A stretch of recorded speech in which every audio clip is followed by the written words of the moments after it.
Coming up on Wrestling Life. And he's like, hey, Mike Chioda. And I'm like, what the f-? I'm like, what's up? What's up, Mike Tyson? I was like, what's up, brother? Like, you know my name? He's like, bro, hell yeah, man. I watch wrestling every week. And he had this like real pitch voice, you know? Yeah. And I'm like, holy shit. And I'm like, no shit. I'm like, yeah, I know who you are, man. You're like one of my favorite referees, bro. And I'm like, damn, like, you're one of my favorite boxers. It was like, let's have a good time. And I was like, you sure will. You know, like, it was just great.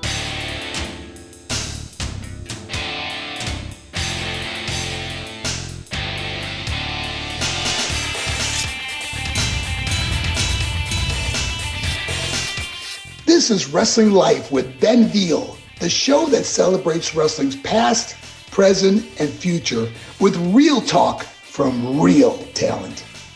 Hello, my friends, and welcome to a very special Wrestling Life. It's special because it's the second time that I've had the privilege of recording a conversation with this awesome guest. I'm Ben Veal, and joining me on the show is the referee of our childhood. He's one of the most experienced officials in the history of professional wrestling. He was the third man in the ring for many of WWE's most iconic moments, from Stone Cold winning the first ever World Championship at WrestleMania 14, to the debut of the 1-2-3 Kid, to Seth Rollins' historic Money in the Bank cash-in at WrestleMania 31, and yes, he was even there for Mankind's iconic fall from the top of and through the Hell in a Cell in 1998. This man has seen it all, he's done it all, and we're going to be reliving so many of these big moments and more today, learning what it was like to be central to wrestling history being made. Joining me is, of course, the one, the only, my favourite referee, and yours too. It's Mr. Mike Chioda. Mike, how are you today, my friend? Man, keep it coming, brother. That was awesome, man. I was just like soaking all that up. I'm like, hey. Oh, that's just the tip of the iceberg. I mean, literally every single moment that happened in wrestling, you were pretty much there at the heart of it. And, you know, we've recorded one of these before. I got to ask you about a couple, but tonight we're diving deep, and it's going to be a lot of fun. Cool. Yes, sir, man. I appreciate that introductory, mate. Appreciate it. Tell a lot of stories here, man. There's a lot of stories about the UK, my career, incredible matches. I've had a wonderful career. No bad looking back in my career at all. Well, you're coming back to the UK, aren't you? So we're recording this towards the end of the year. In February, you're going to be here for the Love of Wrestling. Yes, for the Love of Wrestling. I can't wait for Manchester, England. The 15th and 16th of February, and then it's I can't wait. It's been a while since I've been back in the UK. The first stop is a good cup of tea and some biscuits or something like that, or some croissants, and then hit it off at the end of the night with some nice desserts on a banoffee pie. So at some point, you love your banoffee pie, don't you? Yeah, and a good Stella somewhere, mate. But anyway, yeah, I'm looking back to get to UK, man. Sorry. Yeah, I love the UK. My wife's already looking at a flight to book so we could spend a couple extra days in London and stuff. That's one of our favorite cities of all time, and so I'm looking forward. I heard they do a really fantastic job at the Love of Wrestling there, and it's the first time I'll be attending, and just looking to see back all the fans. Hopefully the fans that ref my childhood, the fans. Yeah, and you're going to have your ref of your childhood T-shirts. You got your awesome action figures. You got it all. I got these first ever Mike Chioda action figure, man. The retro figures. Thank you to figurecollections.com. Figure Collections did a hell of a job on this, and this is series 1, and they got this gold one out like this. It's a gold one here. Can you see that there? Yeah, Ben? that's cool. Right, and then the bow tie and the mullet, and then they got this other series. It's like a diamond plate with a pink background and stuff, and it's got the Third Man in the Ring logo on there. It's really cool, man. I'm really excited because in my whole career, the WWE never did dolls on the referees. They didn't care. So to be like 38, 40 years in the business and 35 years with the WWF, WWE, they never did an action figure. So it's really cool. Finally, a referee gets an action figure. It's crazy, isn't it? That we never had a little Mike Chioda or Earl Hebner in there for our fights in the 90s. Yeah, for all those years and stuff. Never. You got to have a referee in there. I mean, the kids got to have a referee. Well, at least now my kids get the chance to knock out a referee of a chair in the middle of an action figure match. So that's good. Yeah. And I really appreciate Figure Collections, man. And the guys that worked with me on this because they believed in it, and the pre-sales did very well, man. Out of the first 1,000, so it was awesome. And you're over. Yeah, no, I mean, I never even looked at it like that. As a referee, it's like, oh, it's comp tickets, Ben. I never sold tickets. I comp probably about 1 million tickets in my career, but never sold tickets for the company. So, but anyway, at least I comp tickets, right? Yeah. So, comp No, plenty of I mean, tickets look, in the UK. I know that. I'm gonna dispute that there and there because it's as we talked about in the last time we spoke, Yeah, the role of a referee in many right, ways you are the third man, the invisible act in the story, right, but also without the referee, the story isn't told. right, And it's such an incredible role that the referee plays in wrestling. right. And we talked about it on the last episode, the kind of the ability to kind of share information with the wrestlers, relay information back to Gorilla, kind of the No role doubt. you play and everything.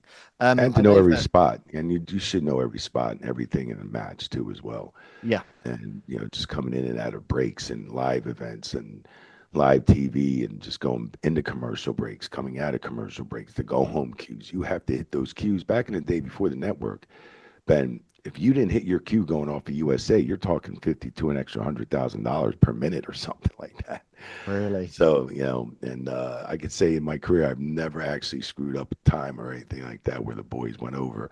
Now, there are times where John Cena went over and he knew he was going over, so he knew he was paying a fine or he was going to talk to Vince about it because we discussed that in the ring. I'm like, we're fucking going over, John. He's like, I don't care. I'll talk to Vince. I'll take the heat for it. Tell him. I'm Well, like, he couldn't see him anyway, could he? So it was fine. no, but I was relaying the messages back to gorilla position, Yeah, yeah. because so yeah, and we do have a lot of stuff to do in the ring and know the whole match. That's for sure. And I know that that's a big part of your life now. So the last time you and we caught up in person in Philly over WrestleMania 40 weekend, Right. Right. you were there sharing a table with the podcasting machine that is Chris Van Vliet. Um, Yes, yes. I know that you talked to me then about this kind of what you're doing now with kind of training wrestlers and kind of getting the next generation ready. Yeah, So yeah. what does that look like in your life these days, Mike? Well, it's looking great. I mean, I'm, just opened up a referee training seminar school and in ring training and seminars, facility in Orlando, Florida. And we just got finished off the third training at the camp. We're doing it like every 3 or 4 months.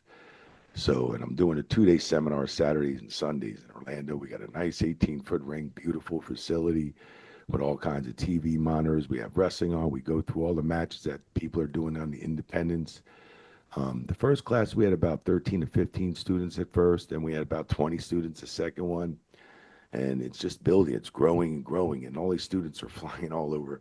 Some are driving. The last student drove from Quebec, Canada. It was like 30 something hours. People are flying in from Chicago, referees flying in from Pittsburgh, Virginia. We had one young lady, Ref H, she flew in from Australia. I mean, Wow. Australia, brother. She works for Ocean Pro Wrestling out there, Yeah, Oceana Pro Wrestling. that's it. Yeah, yeah. And it's just amazing. Like these students are flying from Pittsburgh, Virginia, Chicago, Alabama, Australia, driving in from Quebec. There's some students that want to come in from Chile, the UK, and so we're trying to work something out where we even, for the international ones that can't make it, they want us to tape our seminars and tape it and then sell it to them. So and they'll purchase it. So if they can't make it because the expense is too much for certain people, but the seminar has been going great, and I'm just, I have about 5 women referee in the classes.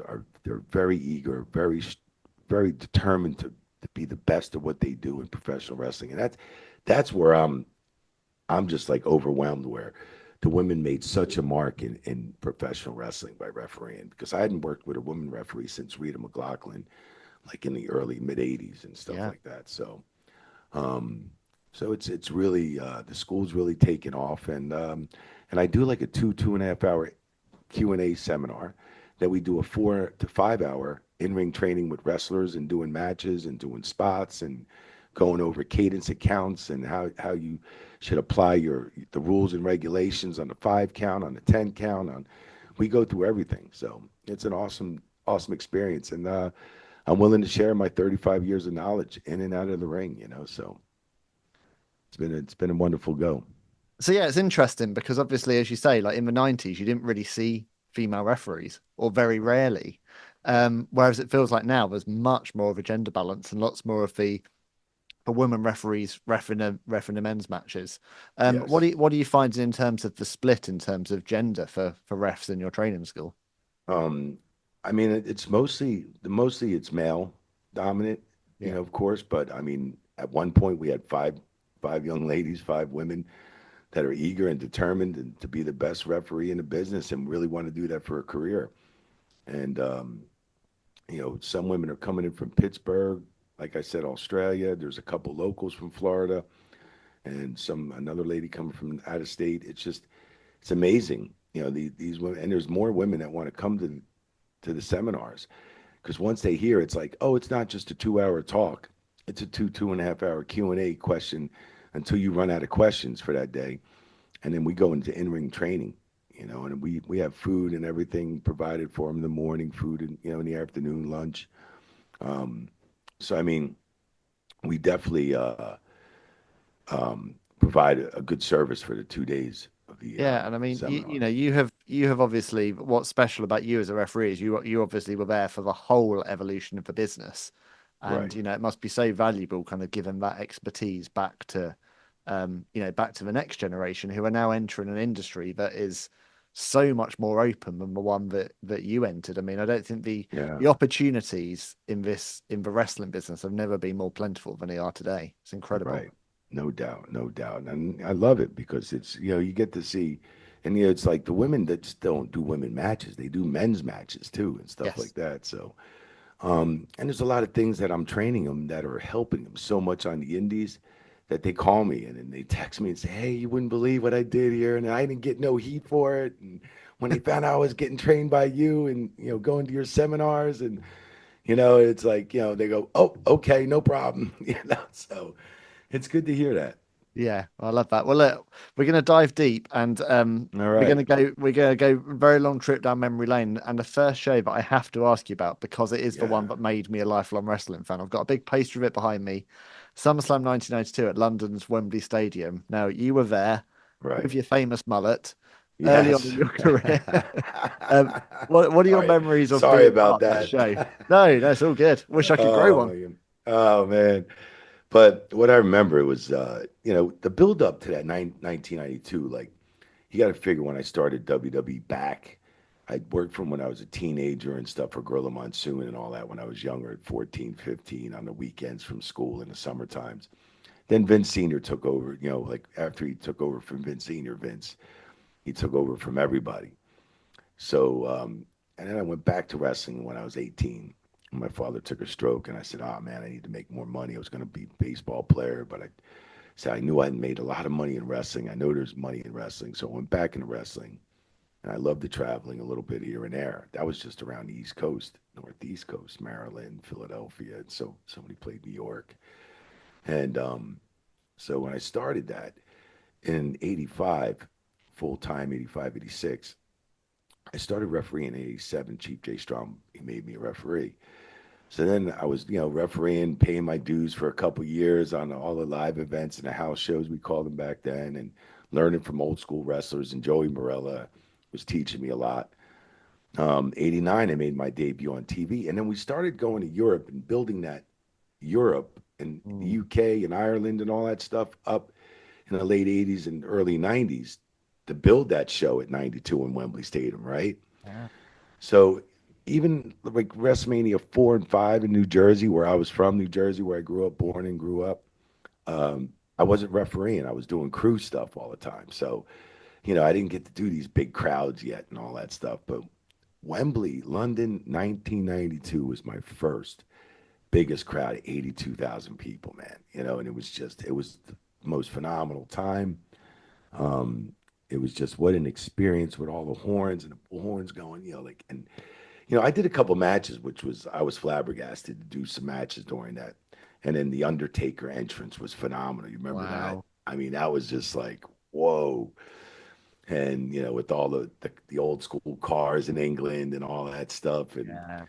And it was just such a cool entrance that we set up for it too, because I was doing crew, of course. And we built that ring up on a 5 foot platform, I remember, like a Yeah. 5 or 6 foot platform.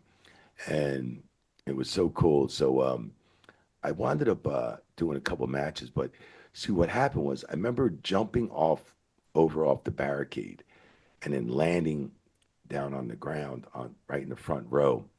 But I'm always used to jumping it because I had to go get some. And I said, yeah, I'll be right back. And I jumped over the barricade, forgetting that the ring was on a 5-foot platform. And I land and twist my knee, right? Oh man. And I'm like, my knee was, oh my God, it was killing me. So I had to ice it all week because the show was we were setting up all week for the show. Yeah. And like, so we had no trainers, we had no doctors. You know who's my doctor? LOD. Okay. Animal and Hawk. Because Animal knew how to tape knees and Hawk knew how to inject them with just with with some Wow. pain stuff. So and he was like draining it too. He drained a lot of fluid and the blood out. And that's how it was in 1992. We didn't have trainers and doctors and stuff like that. Now you Wow. had local doctors coming for the show and ambulance people. You know what I'm saying? Yeah. But all week we didn't have like what we had years later. So I remember they got me ready for the show.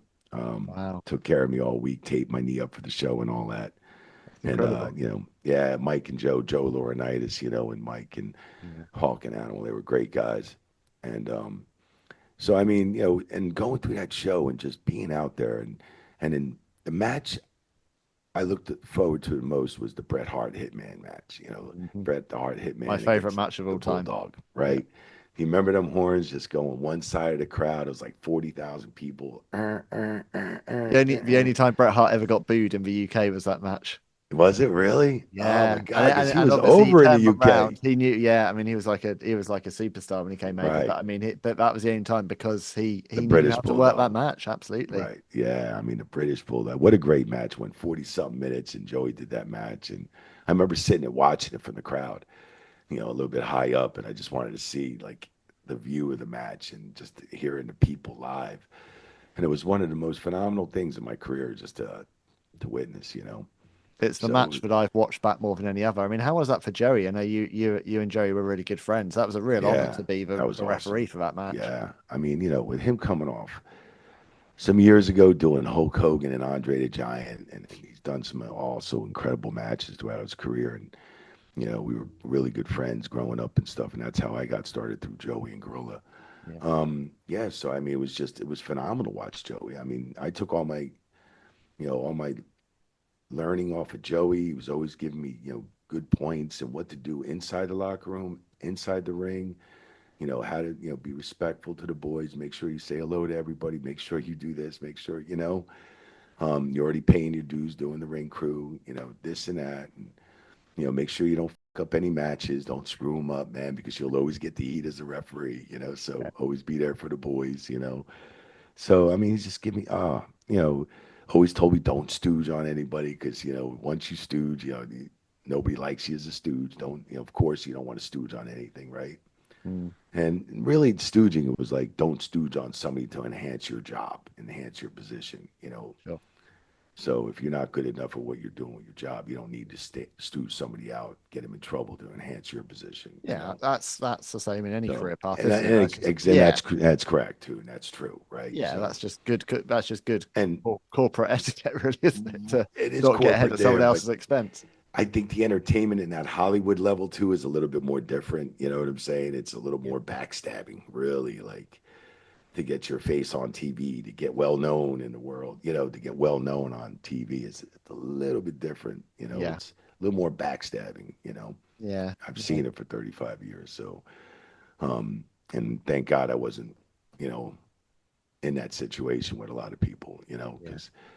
but it was just unbelievable to be in England, and the build up for that was phenomenal. I went out there a week prior. I had to make sure all the ring parts were there, Ben. I had to make sure, the ship got everything over there because we shipped it at that time.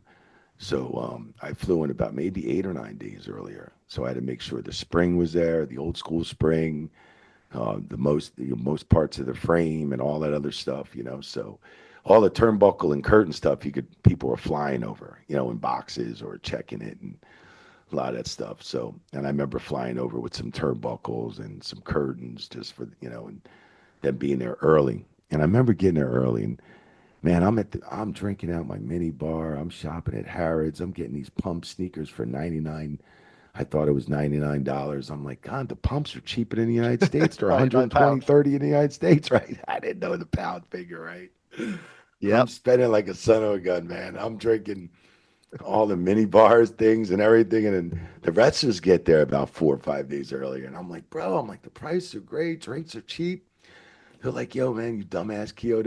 It's double the price here. I'm like, what? Nothing cheap about They're like, London. yeah, the pounds. And I'm like, I don't remember that really, when I was here before, because we'd be on buses and we'd really go to venue.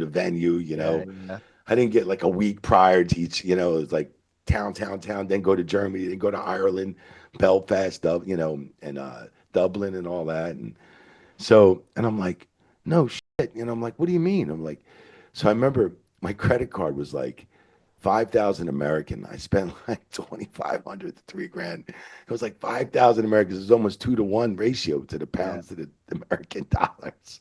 Oh man. So I was walking around with like $300 pumps, which I could have bought in the States for 120. But I learned my lesson on that, but I had a fantastic time, man. I'll tell you that. So That was have I all. got to keep you in check when you come to Manchester next year to not go Probably, wild on the probably a spending little spree? bit because I'll be happy to be back in UK. Manchester's another great city. It's Yeah. Birmingham, Manchester. We had some fun in them cities and are really cool. A lot of good shopping and food and everything that goes with it. So, but Well, I'll probably be with the wife sometime. So I'll probably be with the wife. So I'll be tame a little yeah. bit. Well, we look forward to having you back. Yes, sir. I want to be back. Another match I want to talk about. So it's this is fast forward in a year on from SummerSlam '92. Yeah, sure. You were the third man in the ring for the incredible debut of Sean Waltman in the WWF. I Oh remember this yeah, so vividly in the early days of Monday Night Raw because when the 1-2-3 kid jumps off and hits a moonsault on Razor Ramon, that pop was incredible because we'd all been yeah. conditioned for so many years to televise squash match after squash match, and to Right. suddenly see that happen just was the unthinkable. What can you tell me about that night, the finish, and your memories of counting for 1-2-3? Well, Razor was always a good buddy of mine, man. Me and Razor, I got a nice poster he signed many years ago to me, and he was always really good to me, Razor. And they had that click going on even back then with Nash and Razor and H and and all that still. And the 1-2-3 kid was getting in there. He's plugged. They're thinking, how do we get this kid over? But who's got to get the kid over? It's fucking Razor finds out that night. He's like, what? I got to put the fucking kid over. He's like, well, you got to be fucking kidding me. So, he had that boo boo face on. But, Razor did business, of course, So, and we go and we're working in this Manhattan Center, which I was doing crew, but it would take us hours to set up this ring in the Manhattan Center. Mm. Great vibe of 1,500 people, maybe 2,000, Yeah, and it it looked would sound. amazing on It television. looked amazing, and it sounded like 10,000 people. Yeah. So, and this New York City crowd was just phenomenal.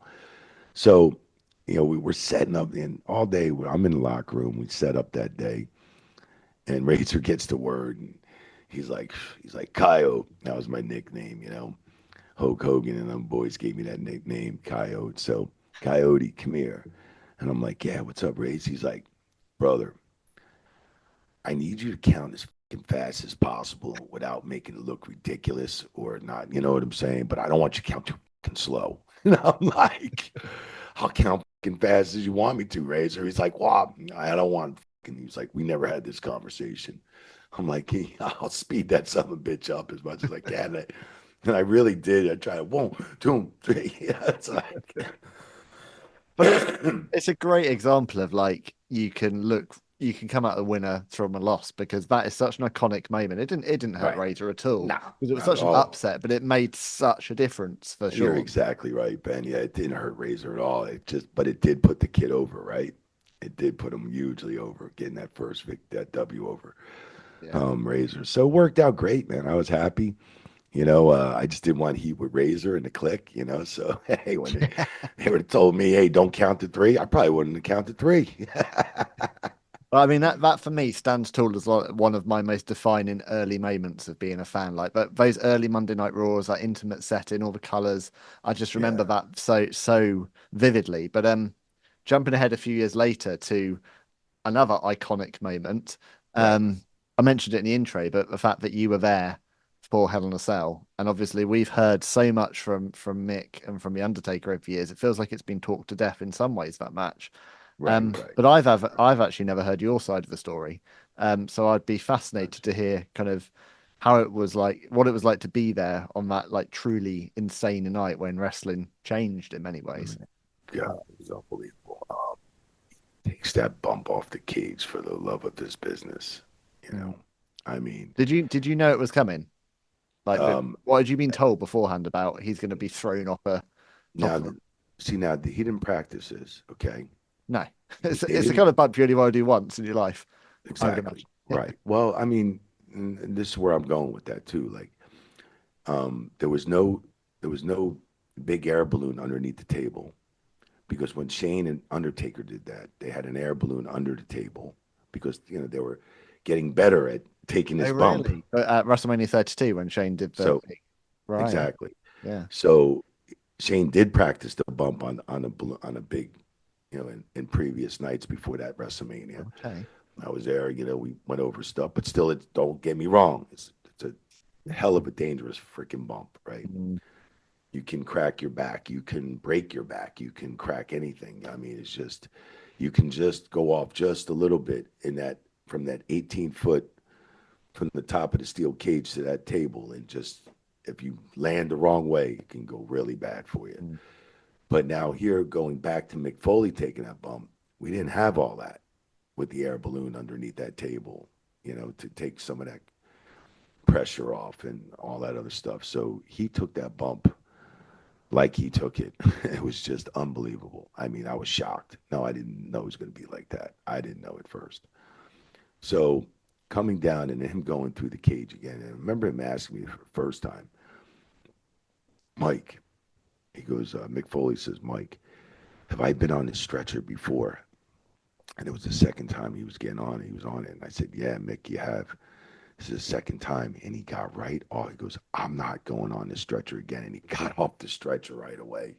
And they're screaming, get him back on the fucking stretcher. Get him. Like, he's not going back. Like, that time we had IFBs, but then we didn't have the talk back communication to Gorilla. And that eventually came years later. Okay. So we can hear everything Gorilla's saying, but we couldn't talk back. So, and they wanted him back on a stretcher, but he wasn't getting back on that stretcher. And I believe there's a documentary coming out on that whole thing. And I remember Dark Side of the Ring. They contacted me about 6 or 8 months ago, wanted me to do a clip on that, but then it said, "Oh man," and I had all these great points on what was being said and everything, but they never got back to me, and they said it was a budget thing. Right. And I said, okay, fine, because they missed out on a lot of good points. But so when Mick got off the stretcher again, and then they proceeded when he fell through the cage the second time, right? Which wasn't planned. Which right. So they did tie wrap that, I believe. They did have tie wraps up there. So I believe that was planned because I believe I did see some tie wraps broken inside the ring. Okay. So they did tie wrap it with plastic tie wraps.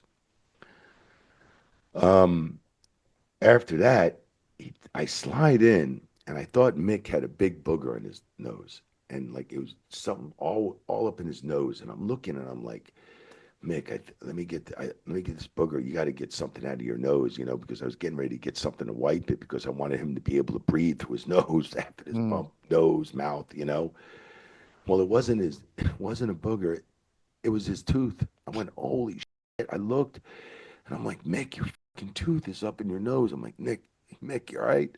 He's like, yeah, I'm good. So we got the tooth back out of the nose, and it was amazing for what he was doing, for the love of the business, for the check. I don't know, but it was nothing I've ever seen done in my career since I started in '85 full time. I mean, for you as a referee, obviously, you see that second one, and he gets the chair falls down and legitimately knocks him out when he hits the mat. And also, I think that's the ultimate bump to dispute anyone who ever says that a wrestling ring isn't hard. Like you watch him fall on that ring, and there is no bounce. His body just crumbles. Oh yeah.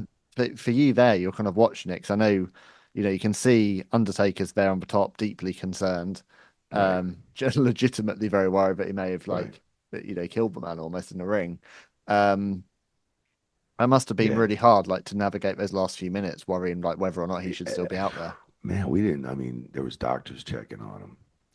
They were concerned about broken ribs, his lungs, or anything like that. Maybe something crushed or broken ribs, and concussion. I believed in, it was weird because like you knew he was concussed, right?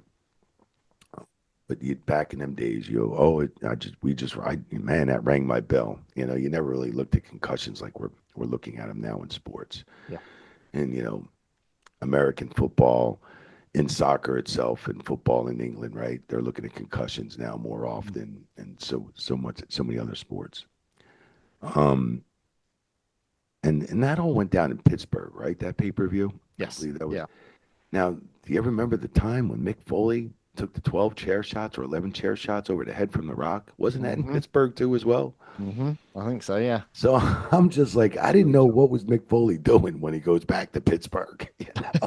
It's like, because those chair shots, I remember when Rock was hitting him with those chair shots, he was not holding back one bit.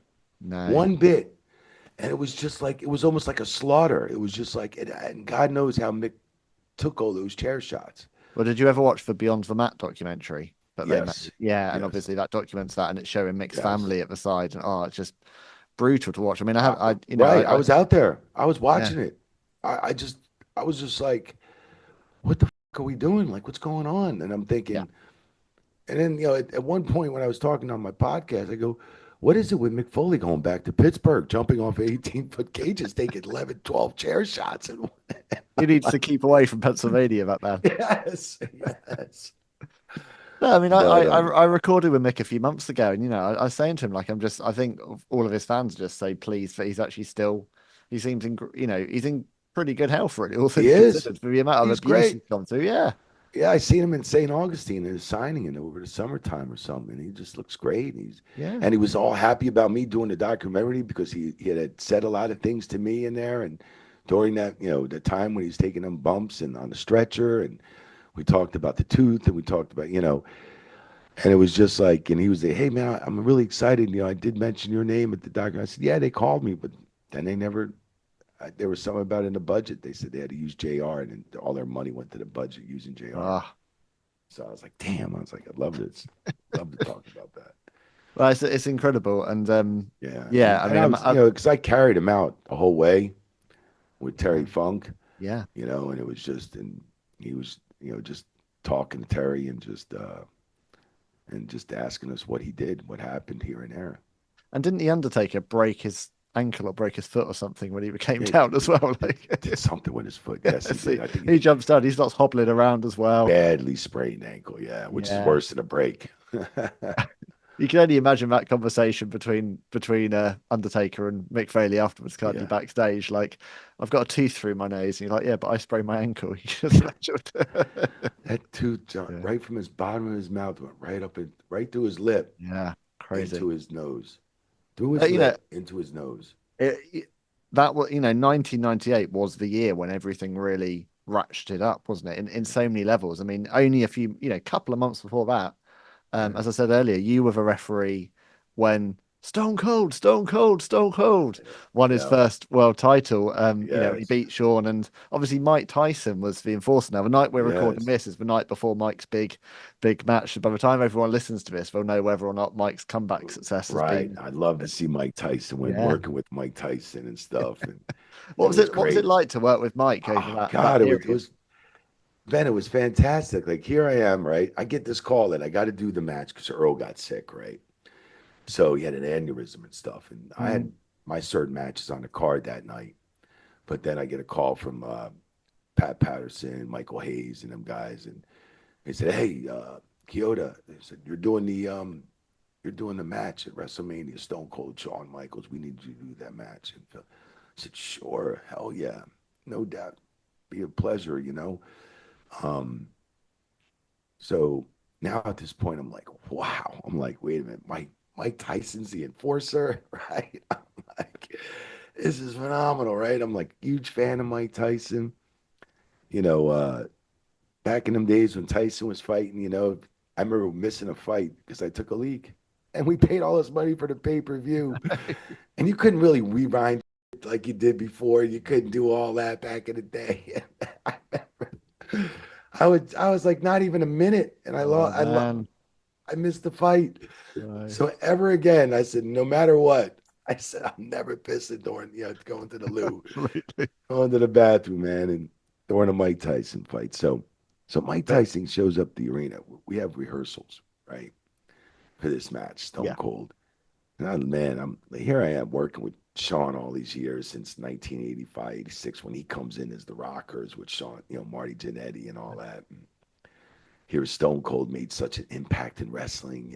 Just man, what a unbelievable and selling out venues for us all over the world. And then you got Mike Tyson. So Mike Tyson shows up at the arena at the Boston Garden the night before we were going to rehearsals, and so we're all like standing there waiting for him, and he says hello to everybody, and he's like, "Hey, Mike Chioda," and I'm like, "What the?" I'm like, "What's up? What's up, Mike Tyson?" I was like, "What's up, brother?" Like, you know my name? He's like, "Bro, hell yeah, man! I watch wrestling every week," and he had this like real pitch voice. Yeah. And I'm like, "Holy shit!" And I'm like, "No shit." I'm like, "Yeah, I know who you are, man. You're like one of my favorite referees, bro." And I'm Oh like, wow. "Damn, well, you're one of my favorite boxers." It was like, well, "Let's have a good time." And I was like, "You sure will." Like it was just great. I didn't teach him how to count like that, though. If you know, that's how he slid in, counted real Yeah, fast. that was a very fast count. Yeah. That was a very fast count. I didn't teach him there, but it's all good, man. The match worked out great. I took the squash in the corner, Well, I and he mean, comes the match is a marvel, really, because Shawn Michaels had no business being in there. I mean, he was so right, injured, wasn't he? And lower back, I've yeah, heard Steve talk a lot of times about how they felt that was a disappointing match, but we just had to get through it. When you see right. kind of, I've seen clips of like those two working matches in '96, like the Hmm. match that could have been, but no Right, one cared because the 3 count was delivered. Stone Cold was right, champion, but exactly. um, clear something up for me because the rumor's always been that concerns that Shawn wouldn't do business that night and that Taker was there behind, kind of taping his Yeah. fist up and all that kind of stuff. Was there concerns and was there a backup plan in case he didn't lay Um, down for the count? I didn't feel it that night like I did in 1997. Hmm. Oh, it felt different in 1997 Hmm. in Montreal because I was supposed to be the ref coming out at the end and never even got to that spot. I mean, Bret had pulled me over that during that day and said, "Hey, did anybody approach you about anything?" And you know, he said he talked to Earl, and Earl swore on his kids. I swore on my mother because when me and Joey and being cat, just swearing your mother, you means you're not lying, you know. Hmm. Um, so because I didn't have any kids, so because nobody approached me, but I knew shit was going on. I knew something was going on. There was too many side little meetings I seen going on here and there before the match, during the day, before it was tension all day. I didn't feel it that night like I felt it in the screw job. It's Yeah. funny because Sean did business. He worked. He was dealing with a lower back issue really bad. And remember, you got to remember those days where there weren't that much training in the training facilities where they get you prepared like the NFL teams, had. What year was this again? Let's see. Boston Garden was 98. 98, so it Yeah. was right after the screw job. So, but like I just believe that Shawn Michaels, hey, he got his in 97. It was time for him in 98, right? So, you It's know, interesting because you watch back Survivor Series '97, and there's a strange vibe over that whole show. Like you watch it mm, back, it's easy with hindsight. I remember watching it, staying up late, very right, late in the UK, watching that match as a 13-year-old, and being like, this right, doesn't feel like the usual show. Like there's something. Obviously, right. there was the fact that it was French Canadian, and there was that vibe, but it just felt like there was a real intensity to that show, and it was just chaotic. Yeah. I just out of curiosity because I might never get a chance to ask this again, but Ha- I assume you spoke to Earl after the match and after that period. Like how that must have been really hard for him being kind of Hey, caught in the middle. ah, tremendously hard. I mean, you have a family. If you don't do what you're told by the boss, you don't. How you going to feed your family? You're going to, and how do you know WCW is going to pick up a referee? I mean, is a referee that important to pick up? If you're not a headliner, you're not a sales ticket guy, you're not selling tickets for the company. So at that point, David and Earl worked for. So there was a lot of stress. I mean, I remember Earl going, or David going, or let's see, no, was it Earl? Um, yes, Earl handed Tony Chimmel the keys of the car before the match and said, "You make sure you give these keys to David." Because I guess he had to get these keys, and he said right away. So I guess he had to get the keys to the car ready, to have the car ready for the last match. Because when I was looking out the curtain, and Owen was looking behind me, and I'm looking out the curtain, all I hear is ding, ding, ding, and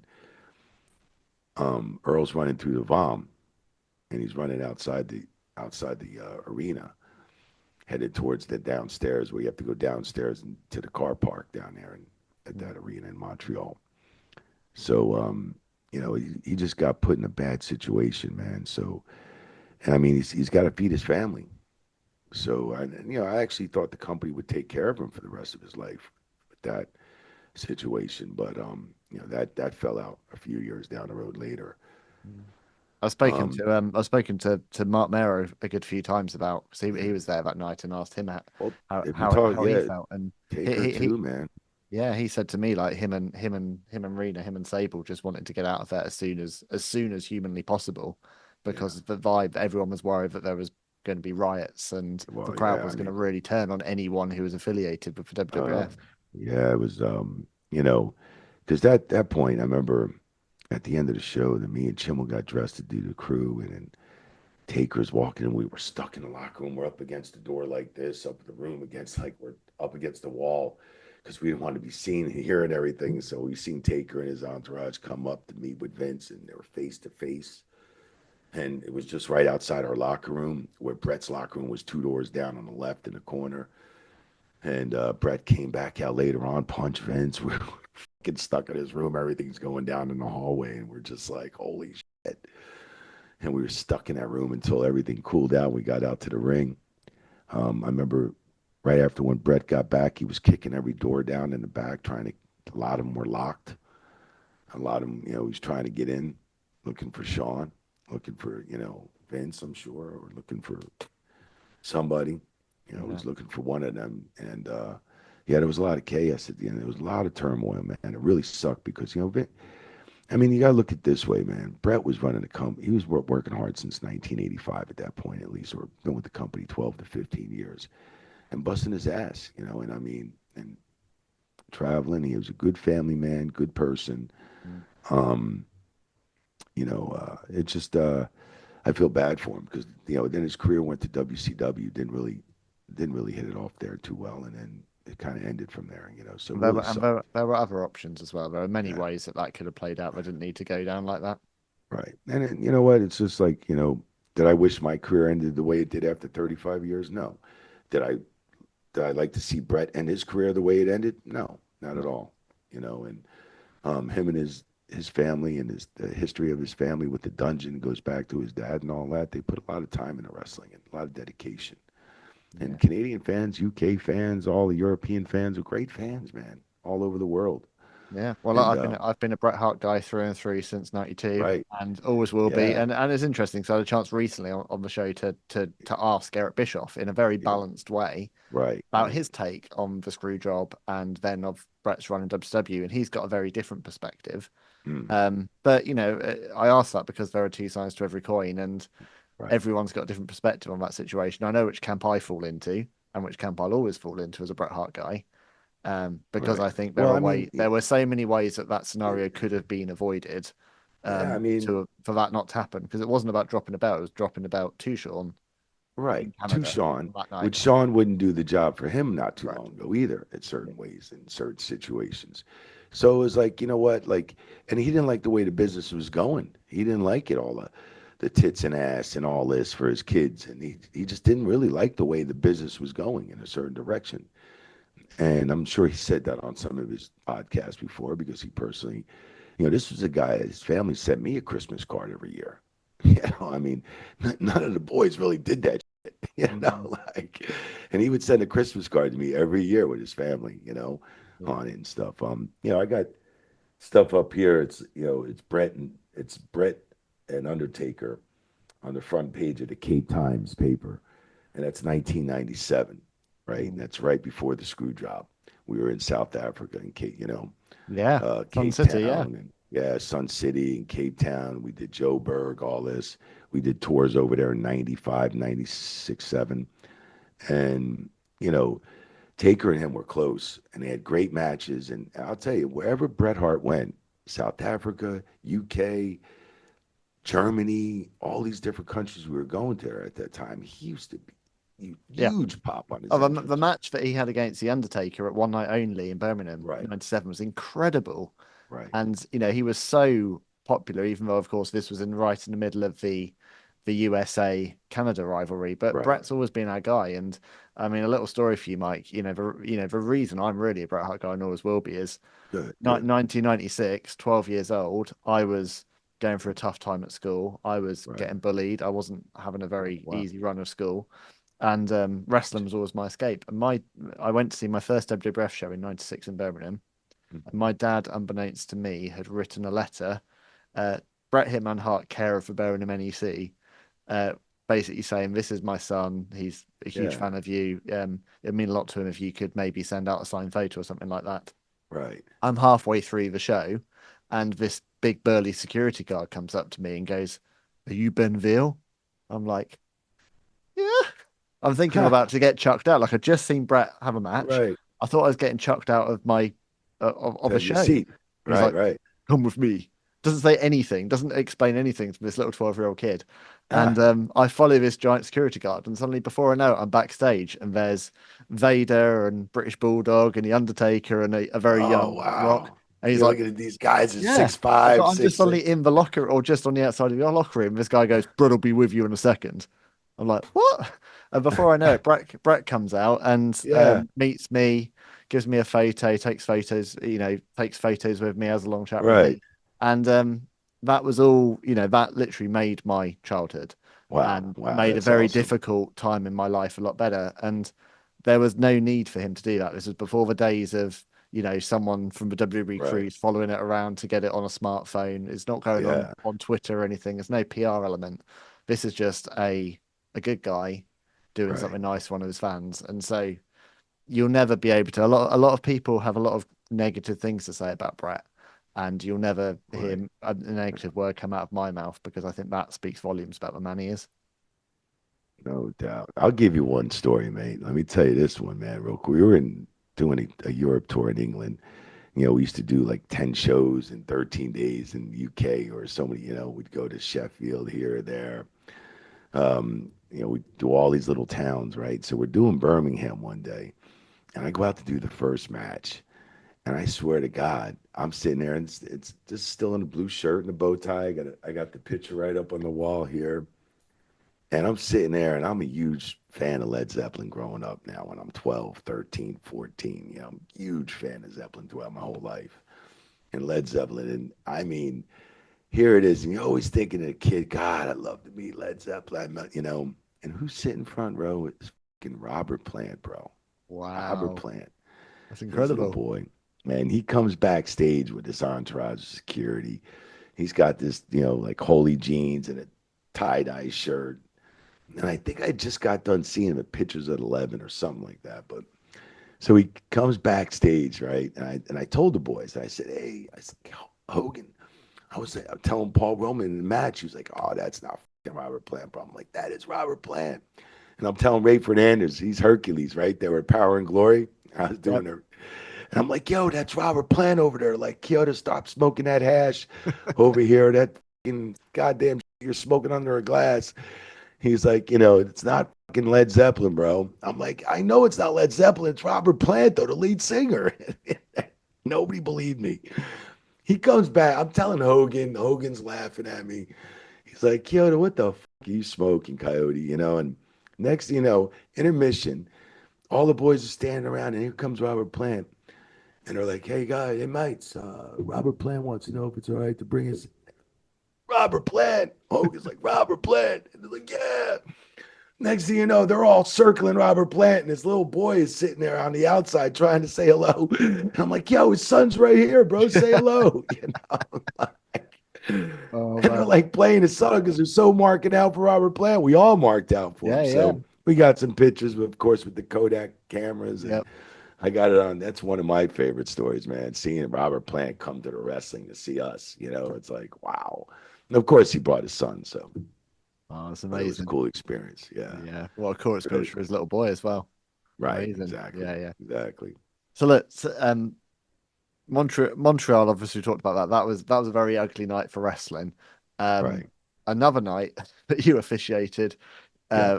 but got ugly pretty fast was many years later, the long-awaited one-on-one showdown between The Undertaker and Goldberg in Saudi. That's kind of gone down as one of the biggest disasters in WWE history, and such a shame because it had such promise. I know there are a lot of factors that went into that. What can you tell me about the match and how far were you into it before you realized, wow, this one's gone completely off the rails here, It's and it's not got far another along. hand? It is not far into the match at all. It was a long night, man. Long day. We traveled to Saudi Arabia. It's I remember hot as when well, wasn't it? it was very hot, but I mean, it was nighttime at that. We were in the arena, but everybody was jet lagged. Everybody was jet lagged because like a day later was when jet lag sometimes hits you later on. And I mean, when I remember we getting in the ring maybe at 11:30 midnight or something like that for the last match. I remember going through the lot, getting some last minute stuff, making sure everybody's ready. Like who had to be a gorilla. Goldberg was in his room. They do the whole knocking on the door and all that stuff. But I had to make sure I got a couple things. I remember running back to Gorilla through the locker rooms. Everybody's passed out on the floor sleeping. There was like so many people sleeping. Everybody was exhausted, tired. I was exhausted, tired. But I remember doing probably like a 2 or 3 Red Bulls to stay up that night to get this match done. Yeah.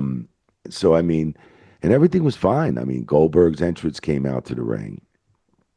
He came out. He actually ran by the match, everything to me when the lights went out for Taker's entrance and his long entrance and stuff. He called back the match. He said, "Hey, brother, let me call back the match to you." I said, "Yeah, sure, no problem." So Bill called it back to me, and everything was cool.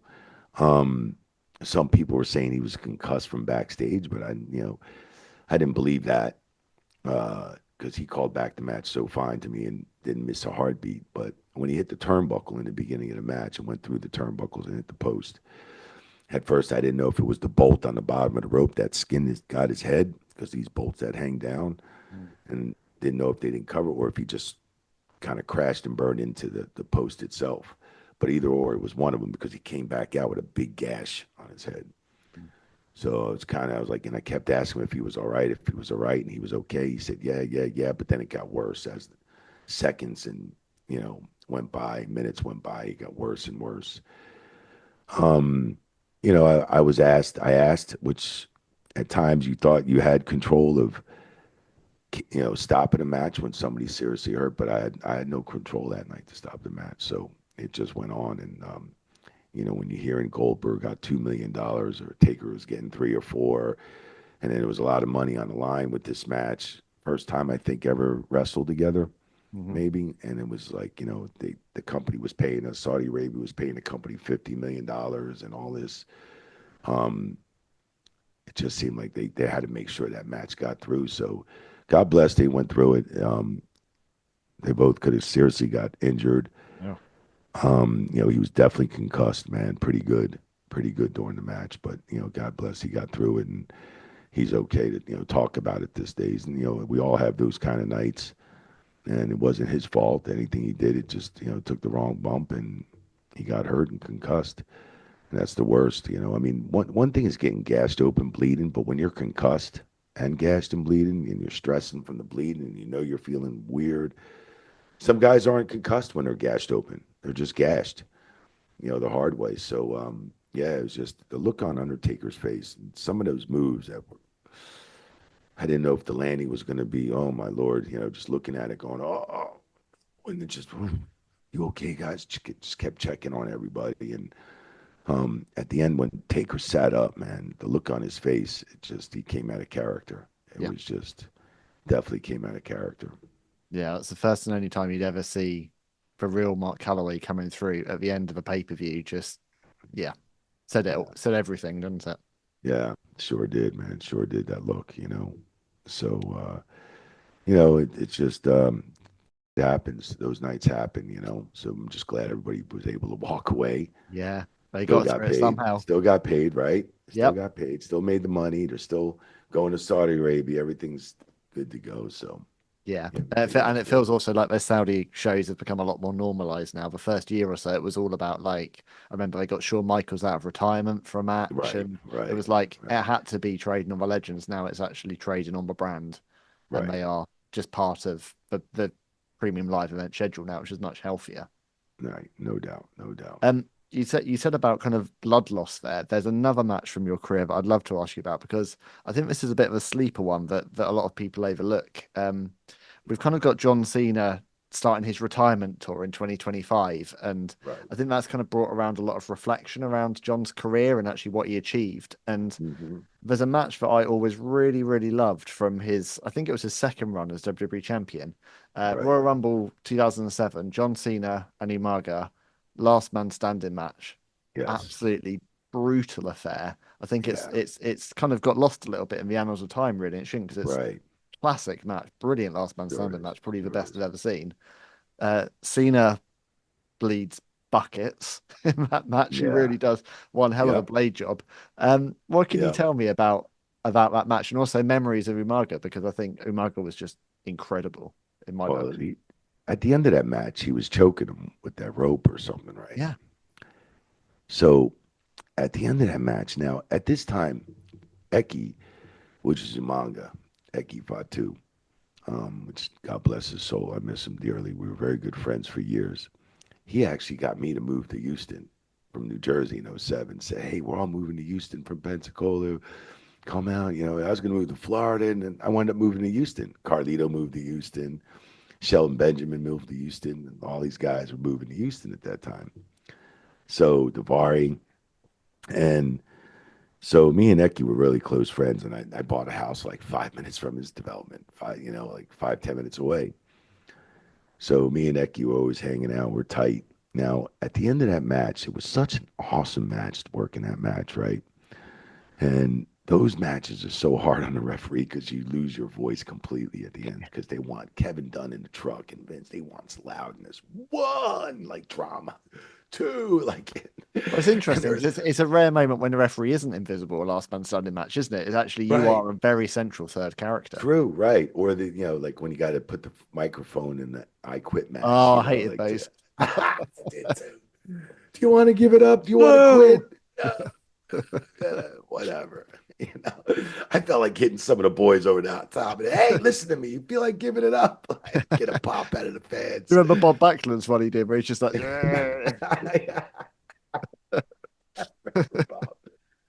so, so now we're into this match, right? And I remember, like, I've done a couple of them, and Vince and Kevin, and they're always like, Mike, fantastic job on that match. And I'm like, holy shit. I'm like, oh, I'm like, I didn't have to count to five.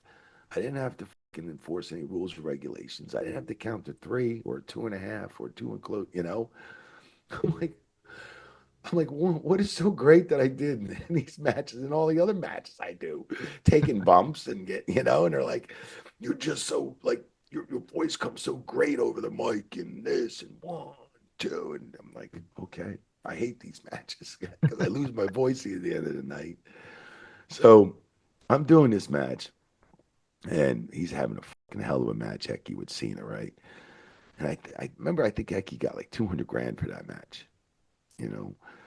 And I remember seeing the check. I think it was for that match, and I remember falling off the fucking table. I was like falling out of my chair, like what the? I got like 2, 3 grand for that match. You got 200. I'm like, what the? So and so at the end of the match, like he's got Cena's fucking like roaring now. He's like his adrenaline's you can see it in his eyes. He's been fired up. He's got the rope. choking him in his neck, and I'm like, "What do you say, Umaga? You want Which to get looks up?" like a really scary spot. I was watching it back yesterday. Like, Right, genuinely, I don't know how he did that, but it doesn't look right. like there's any breathing room in that at And all. as I'm right, and as I'm in there, and I'm saying, "Oh, Oos, like means brother." I'm like, "Oos, you fucking selling great, Oos, you're selling fucking great." I was thinking, he's passed the fuck out. He passed out. He choked him out, Cena. Well, legitimately. Yeah, because like, and after I rang the bell, I come back to Eki. I'm like, Oos, Eki, he was fucking out. And I'm like, Wow. Oos, I'm moving around. He's like starting to wake up. I'm like, Oos, you all right? He's oh, what? Oh. And I'm like, I didn't know he passed out. I was, because I'm sitting there going, you're selling great, Oos. You're selling great. Fucking awesome sell, Oos. What do you say? You want to give it up? And he's already passed out for like 10 seconds. Oh man, that's incredible. Yeah, because I was watching that spot back and I was And like, it's so powerful. I'm like, it yeah, does look like he's passed out, but oh, he's wow. passed out. He passed out for a couple sec, for a little bit there. He passed out. So he's got his wits around. He's like, Kiki, man, I passed out. I'm like, what? He's like, I passed out. What happened? I'm like, holy shit, Oos. I'm like, I'm thinking you could have got really fucking hurt or something, or Mm. you know. And here I am fucking thinking I'm telling him you're selling great, like Do it's a they great sell do they job. work through? Do they practice spots like that? Like the day before, would you work through Um, something like the I the mean, they choke? practice certain spots. Yeah, I don't know if they practice exactly that spot. Mm. That. Um, I mean, I know there had a lot to be done with the rope, and the rope had to come off and all that other stuff, but basically, they do go over spots like that. Yes, they do. Yeah. There's a spot in that match which is painful to watch back where Umaga takes a shot with the monitor in the corner. Okay. Like literally gets it's like Cena Yeah. just hurls it at him in the corner. Looks like he Yeah. was legitimately knocked out from Now that one as they well. That was they a talk tough. about those spots, Ben, but they don't really practice those spots or No. practice a chair shot, or it's just the way it is. And you know what? You want to make it look good, like as a referee, Rock and Stone Cold when I did WrestleMania. Philadelphia was my hometown. I was doing the first 10 minutes, and I had to take the chair shot to the head. And Stone Cold said, Oh "Hey," yeah, I remember that one. he said, "Hey kid, man, you're gonna have to put your hands up for this." I was like, "Nah, Steve, just bring it, man. I mean, what am I got to take one chair shot?" And you guys take chair shots all day long. You fucking all the bumps you guys take, to make us money. I'm not blocking it. It's supposed to be out of the blue anyway, so I didn't see it coming, right? So, and it did, and boom, he back. But I'll tell you one, I got a bonus for it. JR hooked me up.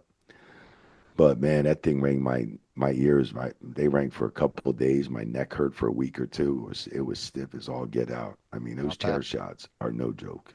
No, no, no, no, no, absolutely. Um, Talking of Cena, there's another match that you ref, which again is one I think this has gone even more under the radar because it didn't appear on any kind of major pay-per-view, but was on television. The 1 hour marathon match that they had in London, Oh absolutely yeah, incredible. And I think for anyone that yeah. doubts that Cena, Ooh, what a worker Cena actually is, just oh, that match just shows like give him a right he can opponent go. and he could go.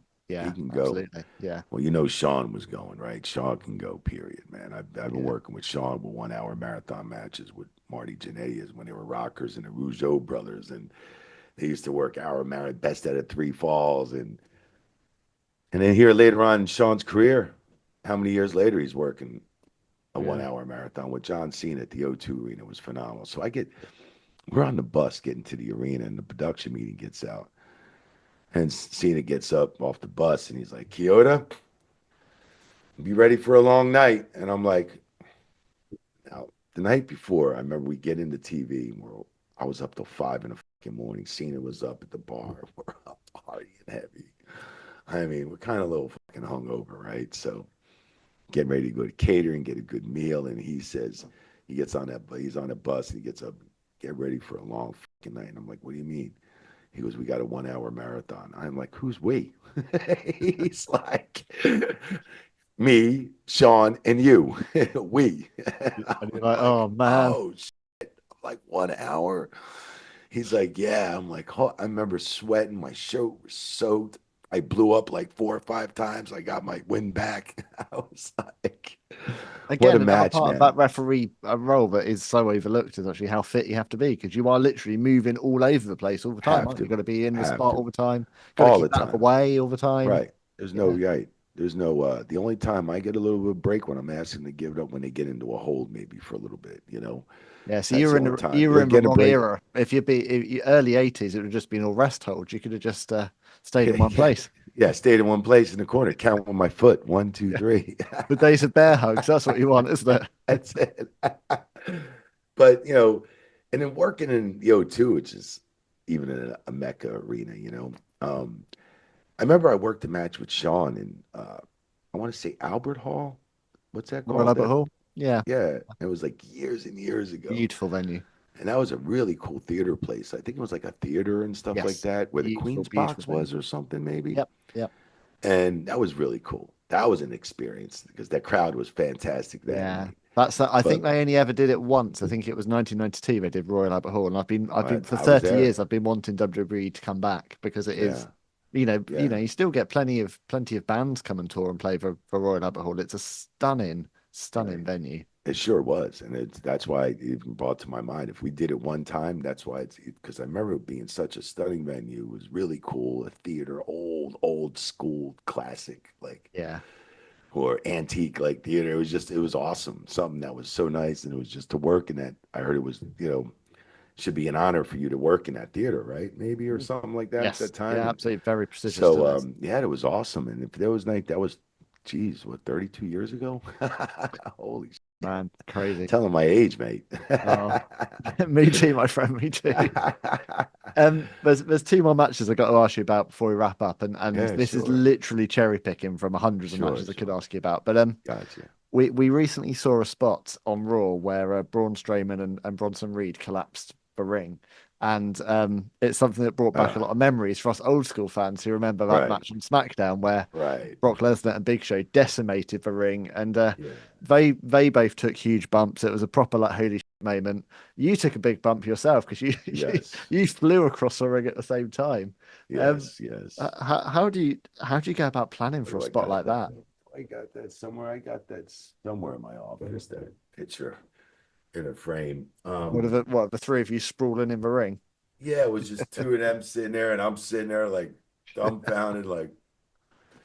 So my job in that match wasn't much, but it was like they made it seem like if I didn't pull off the bump when the ring was going down, and if I didn't pull off the facial cell, that this wasn't going to work or Mm, something. It may not, but because they focus, if you remember, they kind of pan the camera this way, pan it to yeah, me, and I'm just sitting in the ring like, what the? yeah, And I kind of did that little, oops. And it's like, but the way they seen it, like I didn't know what it looked like, right? yeah, So, but then like the crowd just fucking was in shock. They yeah, didn't know what to yeah, say, and then they figured everybody's okay, and then they were just like, holy shit. Like it was just like, and they just erupted, you know? yeah. It was Incredible. almost like that crowd experience in Toronto, Canada with Rock and Hogan, when they erupted on Hogan's NWO music, is when he on his entrance. And Yeah, so they erupted that night. We just went into like a holy shit chant. yeah, yeah. And they were just, and Gorilla loved it. Michael, like, great fucking selling. Oh my God, what a job, dude. I'm like thinking, Yeah, I'm you not flew doing across that ring. really not doing anything, guys. I'm like kind of like really, because there was really, you couldn't practice this thing. It No, had to be like the one time deal. So it's actually, hey, look, it's been done the first time, right? Brock Lesnar, with it Big can't really be Show. bettered. That's the thing. Like I know there's a new generation now, but you can't really better it. It was done so well. It's kind of Right, yeah, right. You can't outdo it. I don't think you can outdo it. You had two big, huge names in there with the two biggest guys in wrestling. yeah, And I mean, God, you had about maybe 800 and something pounds, 900 pounds in that ring that night, plus my little skinny ass at the time. But you know, so I mean, it just was never done, and I was glad to be a part of that, man. I'm just yeah. glad to be a part of it, and when everything went great, so they were very happy with my cell and my shitty ass little bump. So I was happy, they were happy, and Brock was happy, and Big Show was happy. I'm happy, Well, look so it went great. to round things out, Mike. The talking about making history. You were there WrestleMania 31, the first time that the Money in the Bank briefcase was cashed in at WrestleMania. I mean, Yeah, that stands yeah, tall as one of my favorite WrestleMania memories of all time. yeah. I remember Mine watching that too. with a dear friend of mine, Ben, and the moment Seth Rollins music hit, I was like, What? How is this happening? You know, the heist of the century, as they call it. Roman Reigns, Brock Lesnar, and Seth Rollins. What was that like? Because that was an incredible moment. That was incredible, man. So at that point, Ben, you know, Brock comes back into the business, right, for a little while, Yeah. and I worked with Brock many years ago with Kurt Angle at WrestleMania, where Brock almost broke his neck, right, in Seattle. Worked with Brock and Benoit, and so many other good matches with Brock, and he's one hell. He comes back and he has this match with on down the line with Seth, but his selling is so fucking good, and it's getting me because I thought he was really concussed and some other bits of that. And I was so floored about his selling during that match, because it was just like, wow, he's really putting this kid over. And Paul Heyman is one of the best guys to work with as far as manager. He's the best promo cutter in the business. I've known him since he ran at ECW, and he's just been one phenomenal entertainer in the professional wrestling business. The best at what he does. So working with that, and we had such a great match. And then when Seth Rollins' music, when it hits, it's such a big stadium at WrestleMania, right? You didn't hear that initial pop right away. It kind of flowed because everybody didn't see him coming out until really, it was so big, until they seen him on the monitors, until they really get, it was like almost a delayed pop. But when it popped huge. Yep. And it was weird because he was coming out. I'm like, all right, he's coming. He's on the way. He's on the way, guys. He's on the way. And it was like the pop wasn't there. And then all of a sudden, a little more further down, because it was a long run from the ramp, right? Yeah. And then the pop, all of a sudden, bang, was there. And it was like, oh, shit, we got him. It's coming, And then when he got in the ring and the focus was on Seth Rollins and everything and the briefcase, and I got a couple good shots of that 8x10, man, holding his arm up. Yeah. Championship, and then him giving me the briefcase and stuff. Got some cool 8x10 shots with that. And it was just a pleasure to be a part of that match, man, and just some iconic and legendary matches. And, it's weird, Ben, because even when I got let go in 2020, I really didn't think people looked at them as so many iconic matches that I've been a part of, And it's just great to have a great career and just to be like, even like, because when I got let go, it was more like, oh my God, you were always the third man in the ring for this. You were the third man in the ring for that. And people were always saying this. And I'm like, God, I love that. Third man in the ring. So I made a t-shirt with pro tees, pro wrestling tees, third man in the ring, right? Great t-shirt. I want to use that. Yeah. And I want to use that. And I put a patent on it and want to use that for my action figures, for my website, or for this. And, the fans gave me that. The fans, because all the fans were coming up to me. So in the last four years or so, and the fans come up and they go, man, you were the ref of my childhood. And there's guys like my age, 58 years old, 56. I'm 58. And I'm like, holy shit. I'm like, well, how old are you? He's like, oh, I'm like, oh, I'm that age too. He's like, yeah, you're the ref of my childhood, bro. And I'm like, everybody would come up and say that. I'm like, well, let me make a shirt of that. My wife's like, make a shirt of that, babe. Ref of my childhood. So I did that. And I'm like, please tell me you've gifted one of those t-shirts to your wife to wear. Oh yes, of course. I have to. I mean, she's the brains behind some of this stuff, though. So absolutely. But I've left a lot of matches on the cutting room floor today in view of time. We'll have to do a part 3 at some point because there's loads of gems. I mean, you just mentioned it there. I mean, Brock Lesnar landing on his neck. I want to ask you about Shane McMahon and Kurt Angle the night that everyone thought that Shane was getting killed. So there's a lot of matches, and you have to come back on the show, Mike, and do another one of these sometime. Yeah, I'd love to, man. I'd love to, man. Thanks for having me, man. And I can't wait to see you in the UK in Manchester, man. We'll have some fun. We'll have a few Stellars together. Yes, a few Stellars. I'll bring the Banoffee by. Yeah. Yes, please. So before you go, Mike, a couple of thanks. I always thank my producer, Jeff Easton from Tall Lake Productions, for bringing these shows to life. Give a shout out to Jeff if you can. Yeah, thank you, Jeff. I appreciate the production. Thanks for straightening out the audio when in the beginning. I appreciate it, mate. Jeff is the third man in the ring in this scenario. All right. All right. That sounds good. Will I get to meet Jeff out in Manchester? Or? Yeah, absolutely. All right. Sounds good. Looking forward to it, man. Thanks to all the audience for checking us out today.